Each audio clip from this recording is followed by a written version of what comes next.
కలిసిమెలిసి అంటే బాగుంటుందండి. పిల్లలు తల్లి కలిసి ఇంకా అక్క చెల్లెలు అన్న తమ్ముడు అందరూ కలిసిమెలిసి ఉంటుంది. అన్నీ సంసారం నిలబడుతుంది. లేకపోతే ఏముందండి ఇంకా వెళ్ళిపోతారు. విడిపోతే ఎక్కడ ఎవరు పోవాలి అంతే. ప్రేమలు ఇప్పుడు లేవండి, తగ్గిపోయింది చాలా మటుకు. ఏదో ఇంకా వాళ్ళ పనులు చేసుకోవడం ఏదో జరిగిపోతూ ఉంది అనుకోండి. అంత ప్రేమలు ఎక్కడ లేవండి ఇప్పుడు ఈ రోజు. అంటే ఒకప్పుడు ఒకళ్ళకి ఇంకొకళ్ళు భరోసాగా ఉండేవాళ్ళు, అంటే అందరూ కలిసి సపోర్ట్గా ఇది చేయడం. ఎందుకంటే వీళ్ళ పెద్దనాన్నగారి పిల్లలు కూడా మా ఆయన చూసేవారు. మా నాన్నగారు అన్నయ్య వాళ్ళ బిడ్డలు కూడా వాళ్ళు కూడా అమ్మాయి, వాళ్ళ ఆడపిల్లలు కూడా అమ్మాయి. చూడండి నాన్న ఎట్లయితే తన చెల్లెలు చూసుకున్నారో అట్లే నాన్న తరపు అన్నగారి పిల్లలు వాళ్ళు చనిపోయారు ఢిల్లీ గారు. వాళ్ళ బిడ్డలకి పెళ్లిళ్ళు పేరెంటాలు అన్నీ చేసింది అమ్మాయిని. అమ్మలా చేసింది కాబట్టి అది మాకు మార్గదర్శకం ఉండి ఇప్పటికీ వాళ్ళు కొంచెం ఒక మాదిరి పరిస్థితి ఉంటే వాళ్ళకి ఇల్లు కూడా పెట్టడం కానీ వాళ్ళకి తగిన సహాయం కనుక ఎవ్రీ మంత్ మా పెదనాన్నగారి అమ్మాయి వాళ్ళు ఆల్మోస్ట్ 70 వాళ్ళకి ఎవ్రీ మంత్ మా ఇంటి నుంచి మొత్తం వెళ్ళిపోతాం 10,000-15,000 ఎన్నో సంవత్సరాలు వెళ్ళిపోతాను. బ్యాంక్ వచ్చేది ఫస్ట్ అదంతా కూడా మా పెద్దలు వచ్చింది. వాళ్ళు కూడా వచ్చి అమ్మని అంతా ప్రేమగా చూస్తారు, ఇష్టంగా చూస్తారు. అమ్మాయి గారు చెప్పినట్లు ఇచ్చే మెసేజ్ ఏంటి అన్నది అమ్మ మాటలు చెప్పాలంటే బంధాలు బాంధవ్యాలు అన్నది ఎనలేని ఆస్తిపాస్తులు. సో ఎలాగైతే డబ్బు ఎంత సంక్రమించింది, ఎన్ని ఆస్తులు వచ్చాయి ఫిజికల్గా అనే దాని మీద కంటే కూడా ఇవి ఆస్తిగా తీసుకుంటూ దీన్ని విలువ ఎరిగి గుర్తెరిగి దాని ప్రభావం తెలుసుకుని అది కనుక మనం ఇచ్చుపుచ్చుకుంటే ఫ్యామిలీలో అంటే దాని మించినటువంటి గొప్ప సంపద. కష్టాలు వచ్చినప్పుడు డబ్బు తీరుస్తుంది కాదండి, కష్టం వచ్చినప్పుడు ఒక భుజం తీరుస్తుంది, ఒక చేయూత తీరుస్తుంది.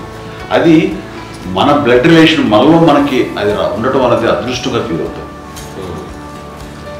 అంటే ఒకసారి అమ్మ చూసి నాకు ఎందుకు అనిపిస్తుందంటే అది ఎవరి ద్వారా సంక్రమించడానికి తన ఆ చెట్టు కొమ్మమే కాబట్టి ఆ చెట్టుకే మనం ఆపాదించాలి. ఎక్కడో మామూలుగా ఉండాల్సిన వాళ్ళం ఈ రోజున ఈ స్థితిలో ఉన్నాము, ఇంతమందికి లైఫ్ రావటానికి దోహదపడ్డాము, ఇంతమంది కలిసికట్టుగా ఉండటానికి ఇదైంది. అమ్మని చూస్తుంటే నాకు ఏమనిపిస్తుందంటే అబ్బా ఇలాంటి జన్మం మనకు ఎవరికైనా ఉంటుందా? ఇంతమంది మనుషుల చేత కొలవబడేవాళ్ళు, ఆరాధింపబడేవాళ్ళు, అభిమానించబడేవాళ్ళు, ఇంతమంది నా వంశమా నా సంపద అని అమ్మ ఫీల్ అంత గొప్ప ఫీలింగ్ ఎవరికి ఉంటుంది? మా చెల్లెలు కూడా వస్తే నేను అనుకోవట్లేదు, సూర్య కూడా ఉంటుందని నేను అనుకోవట్లేదు. అలాంటి గొప్పగా ఇది. అండ్ ఆ రకంగా షీస్ వెళ్ళి చాలా గొప్ప జన్మ. అమ్మకి చిన్న మానసికంగా చిన్న ఏదో ఒక డిప్రెషన్ ఏదో వచ్చింది. ఏదో నాన్న గుర్తుకొచ్చో, నాన్న లేరనో, లేకపోతే వాళ్ళ అమ్మగారు కూడా అదే టైం చనిపోయారనో, తన దగ్గర ఉండారు ఏదో ఉన్నప్పుడు మేము అందరం సపోర్ట్గా ఉండి రా మా కొన్నాళ్ళు నా దగ్గర ఉందిగా అని చెప్పేసి అప్పట్లో అమ్మ వేరే ఉంది.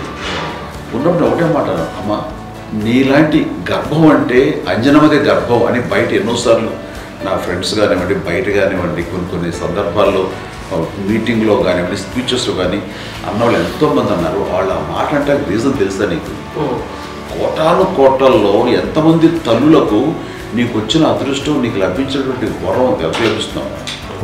బిడ్డలు ఎంతోమంది చేత కొనియాడబడుతున్నారు, ఎంతోమందికి సహాయపడుతూ ఆ రకంగా వాళ్ళందరి ఆశీస్సులు పొందుతున్నారు. అండ్ ఎంతోమందికి నిరంతరం హెల్ప్ చేస్తూ వాళ్ళ ఇది చూసుకుంటారు.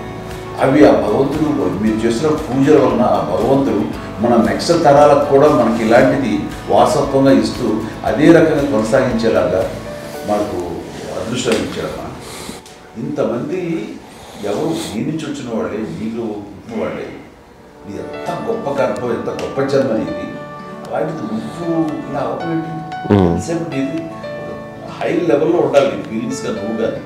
అంతే నువ్వు ఇలాగా కుంగిపోవడం ఏంటమ్మా అని చెప్పినప్పుడు నిజం కదా, నేను అవ్వబెట్టి ఇది నీది కాదు నాది కాదు, నువ్వు నమ్ముకున్న భగవంతుడు నీకు ఇచ్చింది అనుకుంటావు కదా నువ్వు.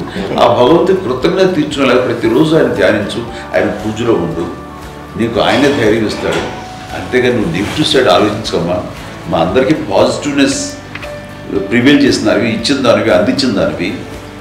అలాంటి నువ్వు నెగిటివ్ వైపు వెళ్ళిపోకూడదు అంటే అంతే. మళ్ళీ అటుపక్క ఎప్పుడు గెలలేదు. ఆంజనేయ స్వామి భక్తి ఆయనలో ప్రవేశపెట్టి చెప్పాలంటే ఆయనకి